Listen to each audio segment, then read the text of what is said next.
And hi everyone, welcome to eLearnChat, where you always learn something new, and today's going to be no exception.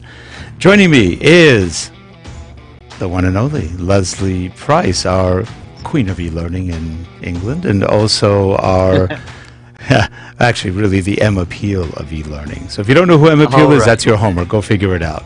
She is with LearnAppeal, learnappeal.com. It's a great charity, a great project that, as you guys hear more and more about, you're going to be very interested in finding out how you can reach people who really don't have a lot of opportunities and make them successful. In fact, Lesley and I are going to be working together at the LearnAppeal stand or booth, depending what side of the pond you're on. And that's going to be at the Learning Technologies Conference and Expo, February 13th through 14th, 2019. We look forward to seeing you there. Be there. Come see us at the booth, learn all about this program, and Lesley has given her heart and soul to it, and she's got a big heart. So I think you'll love what they're doing and how you can help and how you can make this a better world for a lot of people. Keeps me out of mischief, Rick. Mischief. Keeps me out of mischief. I don't know. I think it probably gets you into mischief too. Yeah, I won't deny that. Yep. All right, well, here we go. Let's start.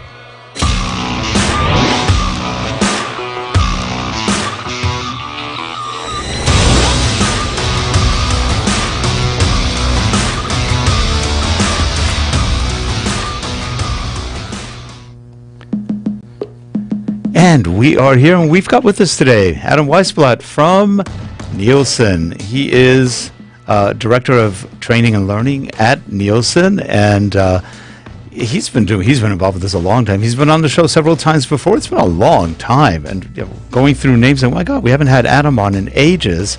And he's always an intelligent, smart guy to talk to, and fun too. So, Adam, how are you today? Hey, Rick, how you doing? Thanks for having me again. You're more than welcome. We always appreciate having you on. One of your cohorts has been on. She occasionally co-hosts, and that's Lisa Goldstein. So yeah, Lisa's great. She's fun to have on. And we were talking a little bit pre-show of what you're doing now, because I know you've been a learning strategist for quite a while. You've always been involved in that side of training and figuring out what good strategies are. And now you're involved with learning experience and or user experience too, and how that can be made better. Do you want to talk a little bit about what you're doing now? Sure. I used to work in pharmaceuticals. We were just talking about compliance, and there was a lot of strategy around trying to make compliance work for everybody involved. But since I've been at Nielsen, we've been working much more on the non-compliance. Not non-compliance, terrible term. We've been working on the type of training that you have to kind of, encourage people to take. And if you're going to encourage people to stop what they're doing in work and go and find learning to help them do their job, then you've got to make that experience as smooth as possible. And so I've really been working on trying to make it frictionless and engaging. And that's been pretty interesting. So what are the challenges you're seeing today in e-learning? We know there's a ton of different challenges and a lot of distractors, whether it succeeds or not. What do you see as some of the challenges are, and how are we getting past the issues? I mean, some of the biggest problems is inertia, right? If there's people being asked to do more with less, and when they need to learn something, they go right to what they know, which is Google, YouTube, and so on. In fact, I've heard of companies where people actually go to YouTube to find out about their own company rather than going to their intranet. Yep. And so we need to get people engaged in using the content that we're making available, because we're putting a lot of resources into it. And so there's this part of the story that people don't talk about much, which I call the discovery process. This piece where somebody says, hey, I need to learn about X, and I need to figure out how I'm going to learn that. Am I going to go to a learning portal? Am I going to go to the intranet site? Am I going to go to my mobile device? how am I going to get that information, and how am I going to describe what I need in a way that will get me the right learning as quickly as possible. And do you think, so that's Adam, do you think, yeah, do you think that user experience has, I would imagine that user experience then has quite an impact on that, because if people don't have a good user experience, they're unlikely to go back again. I mean, you know, I don't know what people think now of e-learning, but you know, it used to be, oh my God, not another click next, and and then you got the video with somebody speaking, and then you actually got all the words underneath that you could actually read what they were saying as they were saying it, and then you got click next. Yuck. Mm-hmm. Right, and also in the search engines, you know, if you're going to search for training on a learning portal, and you can't find what you need, or you know, it's slow or hard to get a hold of. We have a learning portal at Nielsen created by Steelworks, and they made it so fast, which makes a big difference to people because they're used to Google, they're used to Facebook, they're used to, you know, Twitter, all these things. And if they get a bad experience or an experience that looks like it's from 10 years ago, they're just going to turn it off. They're going to look elsewhere. They're going to call up their friend or do something different. So if you have to not only get them engaged, you have to keep them engaged. So once you're in the e-learning, and yeah, they do the next, or it's basically PowerPoint slides as if you were in the classroom, but you're not. And you know, we learn all the time. We're learning every day, and we learn from blogs. We learn from, you know, articles. We learn from videos. We don't learn by just clicking next. And I think that we need to really make the delivery much smoother, less friction. You don't have to sugarcoat things and hold people's hands. People know how to learn. One of my favorites, Adam, is not only do you have to click next, but you also aren't allowed to click next till you've gone through all of the content on the page. And that can get very boring, and people hate it. And they just start going ta ta ta ta ta ta ta ta ta until all the contents come out, and then they go click next. And it just, I don't know. You know, I figure if the employee's not learning and they're not getting it, and you're forcing them to click next to try to stop that, it's not going to work. Get rid of the employee, get someone new who wants to be there, because it just doesn't work. Forcing somebody to click next, to me, just seems painful at best, and we've had to do it many times, which is, you know, you're doing it and going, there's got to be a better way. And there is, but nobody wants it because they want that control. There's still a control issue, I think, that goes on with e-learning and a lot of clients, where they want control over what you're learning, how fast, and when. And that's counterproductive. But try convincing people. Yeah. I'm sorry. They have that in the classroom, you know, that kind of control. And an instructor could look somebody in the eye, and they could kind of tell whether you're learning or not, whether you're paying attention. And they still want that. And it doesn't make sense in the learning atmosphere. It's great if you can do it in instructor-led training, and you should, but in e-learning, you can't measure. But people want to control because they want to measure. You have to measure in order to, you know, justify the resources spent on doing this. But if you're trying to measure just somebody sitting there and staring at the screen, you're not measuring learning. Learning is what you do with things. Sometimes I think that we should start off with the assessment and have that be the only thing we measure. Can you answer these questions? Can you do this action? Oh, you can't? Okay, here's the resources. Pick which ones you want. Like videos? Do you like articles? Do you like slides? Now, to me, that's very effective. What you just said is stuff we've tried to do many times, and we almost always say we get the no, or we've done it, and then we have to redo it because they didn't like it. Because to me, I figure, hey, let's test what you don't know. Let's see what you're doing, and if you know it, great, let's move on. If you don't know it, let's focus, like you just said, on those points And now the training doesn't have to be so long. It doesn't have to be so onerous.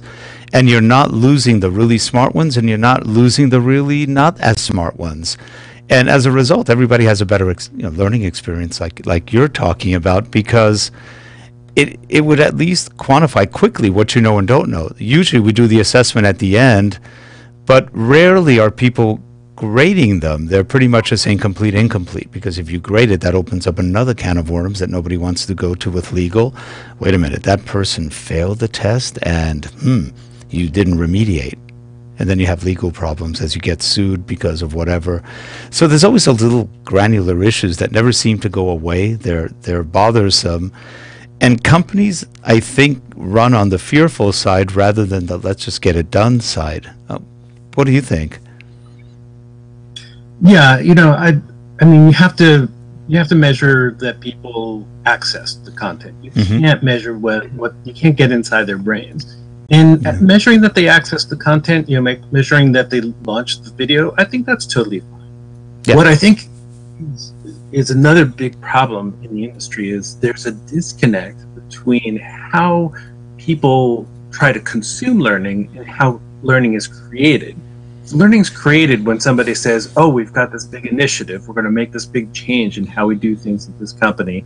And our big project plan, way down at the bottom, is a little check mark that says training. And then we when we're done with everything, we have the training group create training, almost like propaganda more than actual training. But it's there to serve the change that the company wants people to know about, which is fine. You tell people about it, get them excited about it, get them to understand it, and mark that they've done it, and move on. But what happens is that you put that out on your system, and people say, "Oh, I need to learn how to do my job." Well, your job isn't the initiative. Your job is, how do you, wire a set-top box, or how do you manage a performance issue as a manager. So that's what you look for, and so there's a mismatch. And the thing is that when you go to create this learning, the people who know it, they want you to put everything you could possibly ever want to know in this linear learning program. Yeah. All that other information that you don't really need to know but might be helpful should be like in a wiki or something, and just put the message in the main body of the training. That's what I go ahead. Like.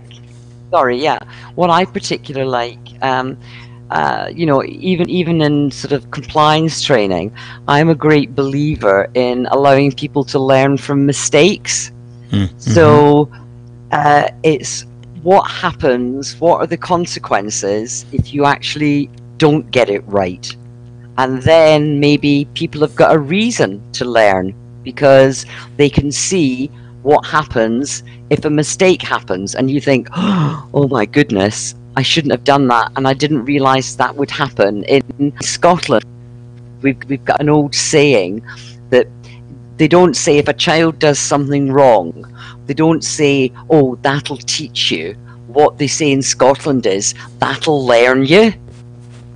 And I think that's actually quite a nice saying, because it's a bit like, if a child touches touches something hot on the cooker, or touches something and they get, it's a rough edge, and they get, it hurts, or they're outside and they're playing with stuff, and they get their hands all dirty, and then it scratches and it hurts and they don't like it. The mother would turn around and say, oh, well, that'll learn you. You won't be doing that again, will you? Right, we do that with our kids. Yeah, and Lesley, we live in California, so that would actually be a law passed if that happened. Oh, the kid touched a stove, let's ban stoves. So that just, God.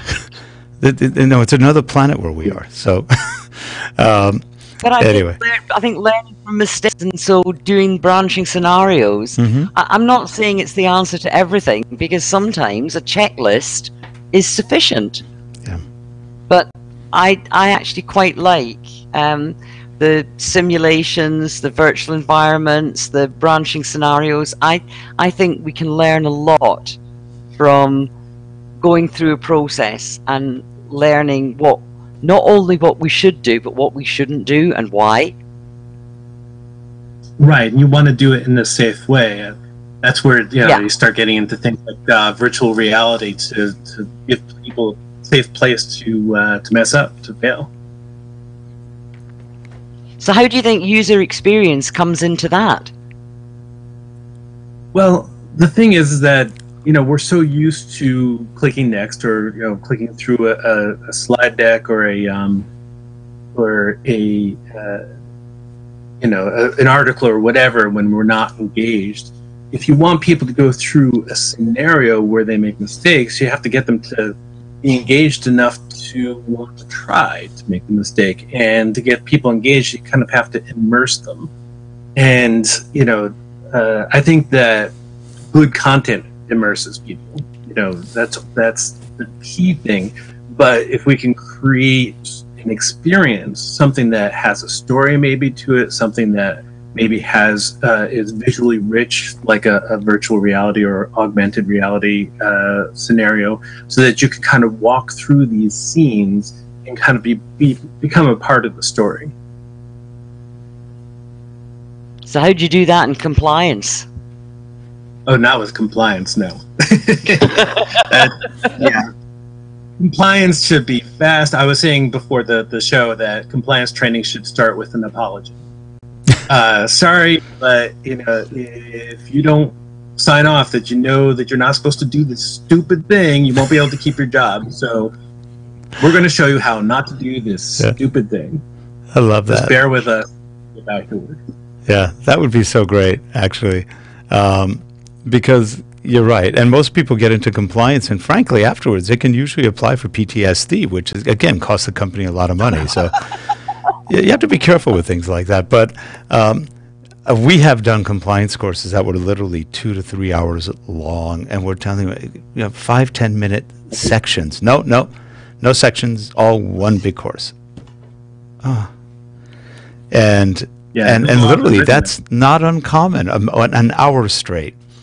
And the thing is, we already know that humans, especially adults, learn in shorter segments better.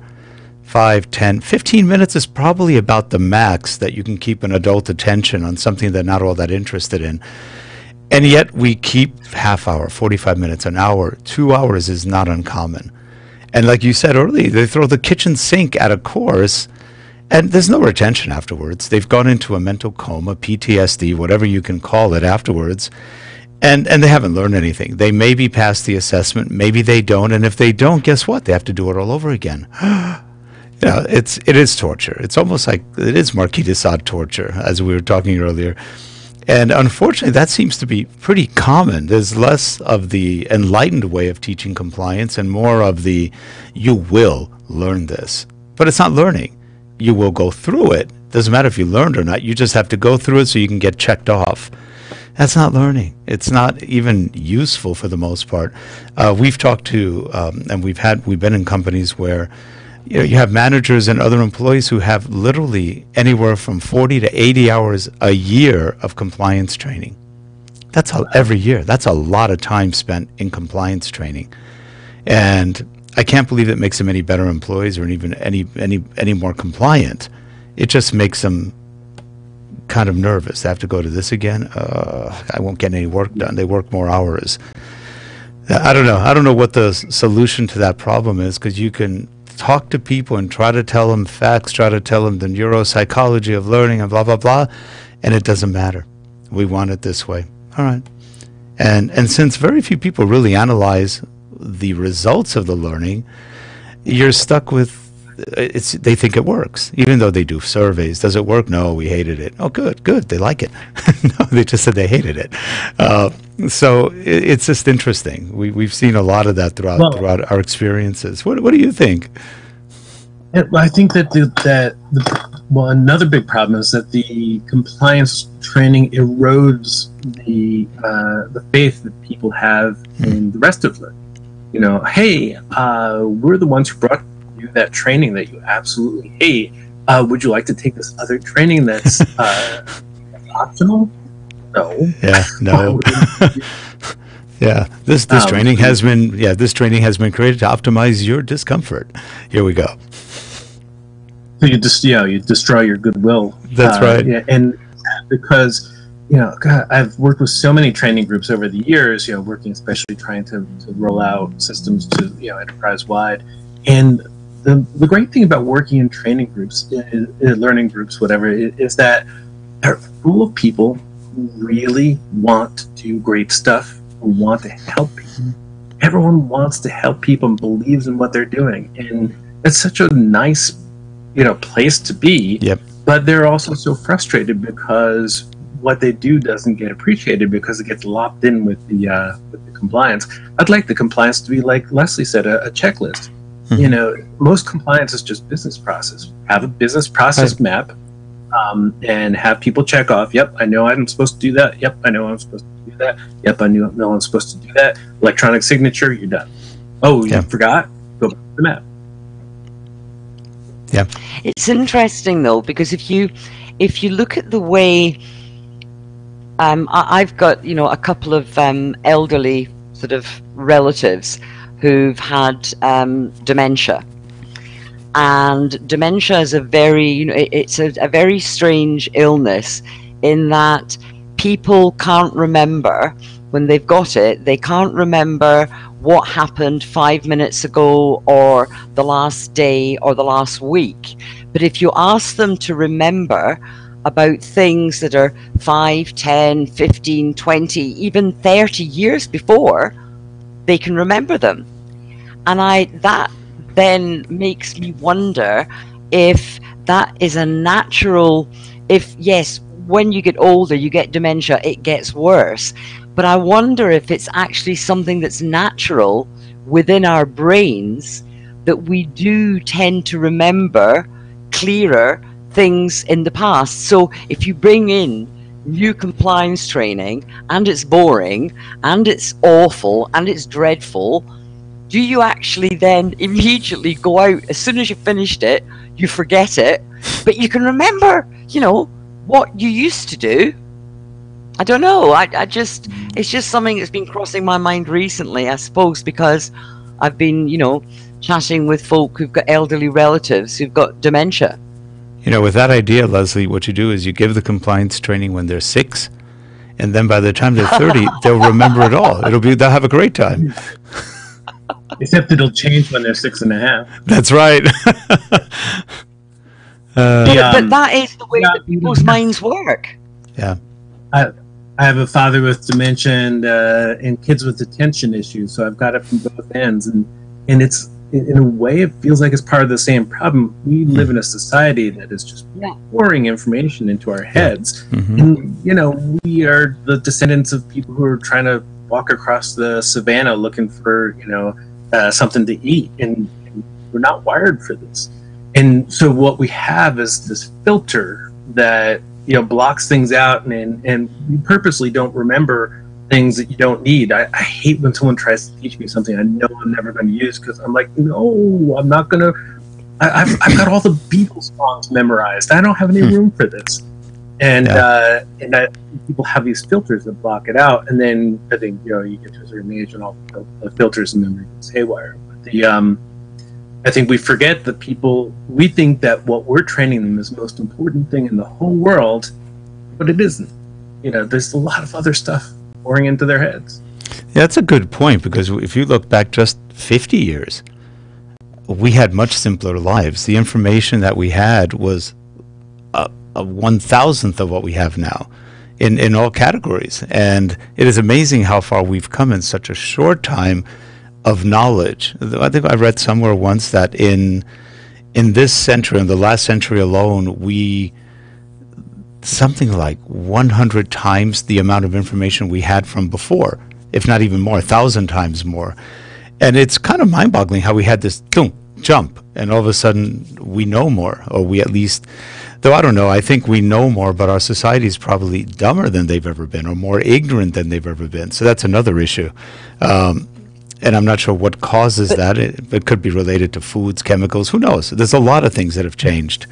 But then should we be actually teaching people on how to search? So should we actually, instead of just focusing all the time on training, you need to know this, you need to know that, you need to know the next thing.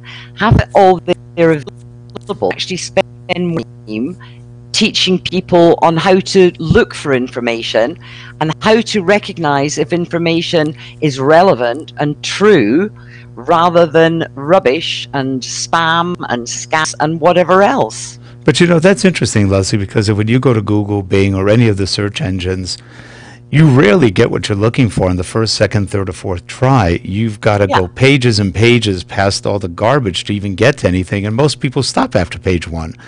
And it makes it hard. You're right. If we could get a quick search without all the garbage. I used to love the way Google had it in the old days. They had your search, and then on the right-hand side, you had the ads. And then they went, nobody's looking at the ads, put them here.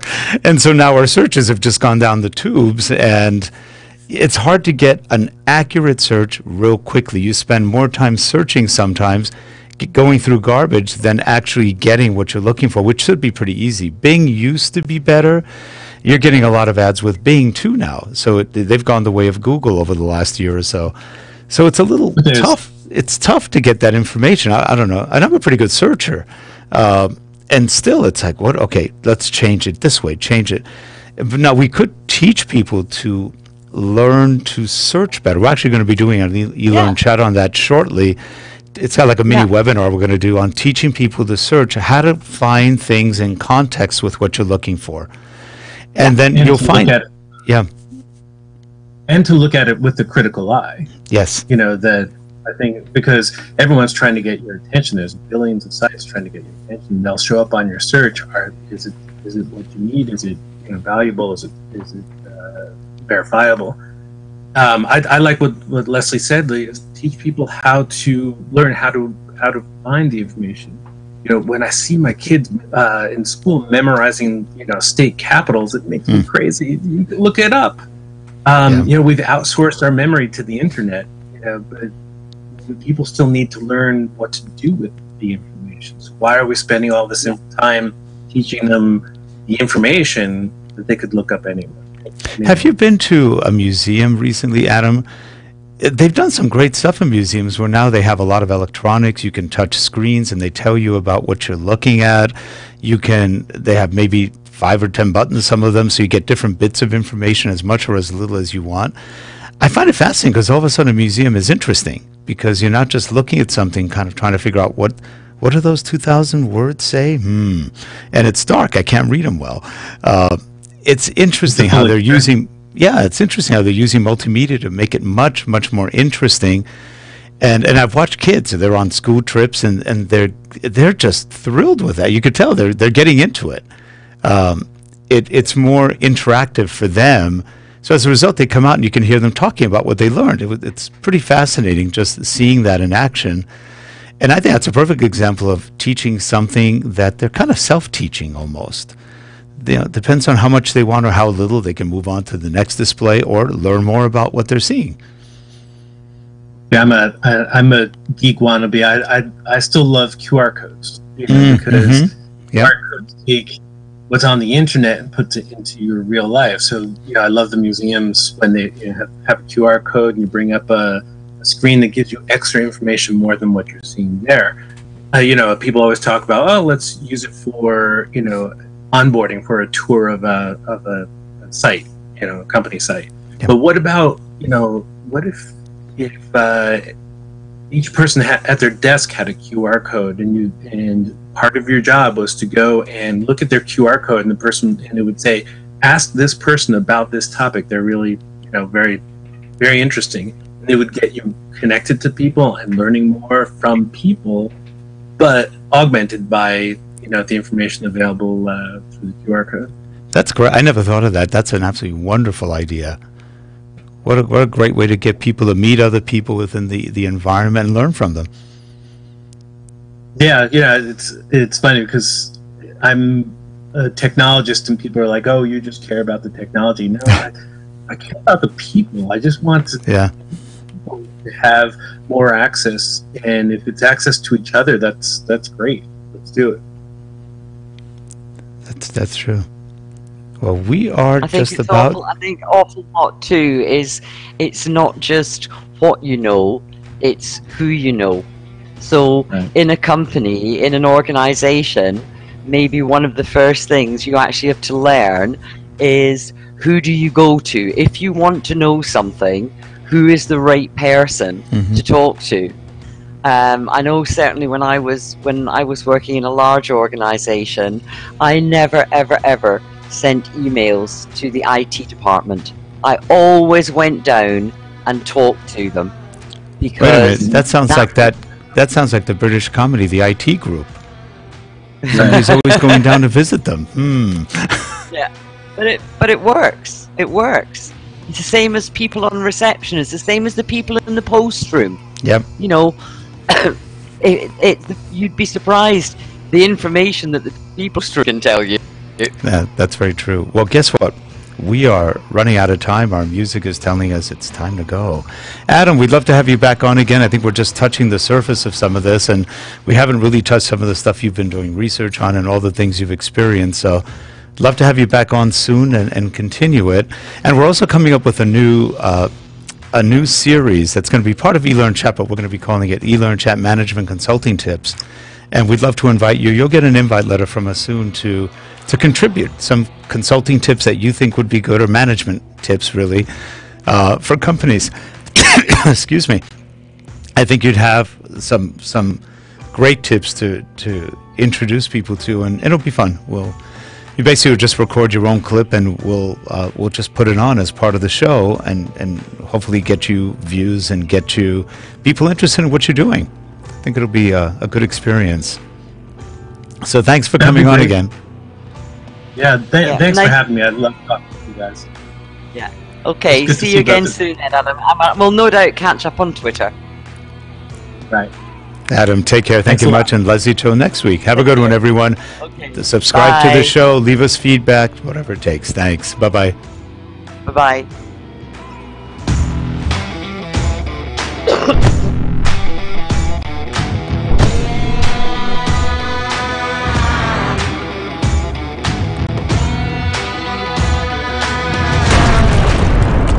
Did that wake you up? Yeah. Loud bang.